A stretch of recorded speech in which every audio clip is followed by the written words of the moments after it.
మొదటిగా మనం చెన్నై నుంచి తెలుగు వాళ్ళంగా విడిపోయినప్పుడు రాజధాని అనేది మన కర్నూలులో చేద్దాం అనుకున్నారు. మళ్ళీ ఏమైందో తెలంగాణలో పెట్టుకుంటే పొద్దులే హైదరాబాద్లో అంతా తెలుగు వాళ్ళమే కదా, ప్రాంతాలు ఏమి వేరే ఏం కాదు అనే ఉద్దేశంతో హైదరాబాద్లో పెట్టడం జరిగింది. ఆ సమయంలో సినిమా వాళ్ళు మొత్తం నిర్మాతలు కానీ, డైరెక్టర్లు కానీ, హీరోలు కానీ అందరూ హైదరాబాద్కు తరలి రావడం, అక్కడ ఆస్తులు కొనుక్కోవడం, ఇల్లులు కట్టుకోవడం, స్టూడియోలు కట్టుకోవడం, ఇక వాళ్ళ వ్యాపారాలు ఎన్నో భూములు కొనుక్కోవడం, స్థలాలు కొనుక్కొని జాగ్రత్త పడి రూపాయి సంపాదించుకుంటా ఉన్నారు, కష్టపడి సినిమాలు తీసుకుంటా ఉన్నారు, అన్నీ బాగానే ఉన్నాయి. అయితే మళ్ళీ ఇటీవల మనం ఆంధ్ర తెలంగాణ విడిపోవడం జరిగింది. అందరికీ తెలిసిన విషయం అది. సరే విడిపోయినా ఏముందిలే, ఆంధ్ర అయినా తెలంగాణ అయినా రెండు ఒకటే కదా, అందరికి తెలుగు వాళ్ళమే కదా, అంతా మందే కదా అనే ఉద్దేశంతో కొంచెం స్వతంత్రంగా ఉన్నారు. ఇదన్నీ ఎందుకు చెప్తున్నానంటే సినిమా యాక్టర్లు ఆల్మోస్ట్ 80-90% మొత్తం ఆంధ్ర వాళ్ళే. అప్పుడు చెన్నైలో ఉన్నా, చెన్నై నుంచి హైదరాబాద్కి షిఫ్ట్ అయినా కూడా మొత్తం ఆంధ్ర వాళ్ళే, ఆంధ్ర ప్రాంతానికి సంబంధించిన వాళ్ళు. అయితే తెలంగాణ ఉద్యమం అప్పుడు కొంచెం సినిమా వాళ్ళకి కొంచెం ఎఫెక్ట్ తగిలింది.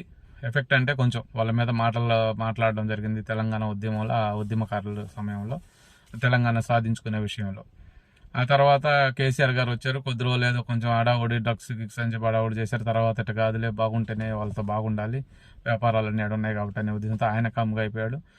తర్వాత రేవంత్ రెడ్డి గారు వచ్చిన తర్వాత ఏదో కొంచెం అల్లు అర్జున్ గారి విషయం, వాస్తవంగా పిల్లోడి విషయం కరెక్టే, అర్జున్ గారి విషయం కానీ, నాగార్జున గారి విషయంలో కానీ చిన్నవి జరుగుతూ ఉన్నాయి. ఇదంతా ఎందుకు మాట్లాడాల్సి వస్తుందంటే ఇప్పుడు హైదరాబాద్లో గ్లోబల్ సమ్మిట్ జరుగుతుంది, ఈరోజు రేపు ఏదో జరుగుతూ ఉన్నాయి. దానికి సినిమా వాళ్ళని ఇన్వైట్ చేశారని చెప్పి ప్రచారం జరుగుతూ ఉంది. సినిమా వాళ్ళు వచ్చి అక్కడ ఏం చేస్తారు, వాళ్ళకి ఏం సంబంధం అసలు? అంటే వాళ్ళు ఏమైనా ఇన్వెస్ట్ చేసేవాళ్ళ, వాళ్ళు ఏమైనా కంపెనీలు పెట్టేవాళ్ళ? ఇప్పుడు వచ్చే కంపెనీ వాళ్ళకి, కంపెనీలు పెట్టాలనుకున్న వాళ్ళకి, డబ్బులు అదే ఇన్వెస్ట్ చేసే వాళ్ళకి వీళ్ళు ఏమన్నా షూరిటీ ఉండాలనా? వీళ్ళు చెప్తే వాళ్ళు వింటారనే ఉద్దేశంతో ఏమన్నా రేవంత్ రెడ్డి గారు ఏమైనా పిలిచారా? పిలిచి రాకపోతే ఇబ్బంది, వస్తే ఏం చెప్పాలి?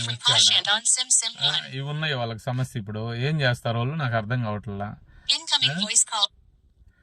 ఏం చేయాలి ఇప్పుడు?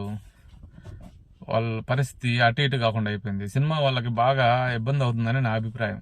ఇప్పుడు ఆంధ్రాకి రావాలంటే రాలేరు, ఎందుకంటే అన్ని సంపాదించుకున్నారు కాబట్టి, ఆస్తులు గీస్తులు అన్నీ ఆడే ఉన్నాయి కాబట్టి వదించుకొని వాళ్ళని హైదరాబాద్ నుంచి ఇక్కడికి రావాలంటే చాలా కష్టమైన పని అది.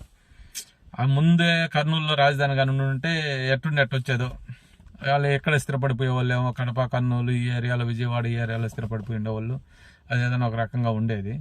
సినిమాలకు కొంచెం కష్టాల్లో ఉన్నారు, ఇబ్బంది పడుతున్నారని నా అభిప్రాయం, అంతే, ఇంకేం లేదు.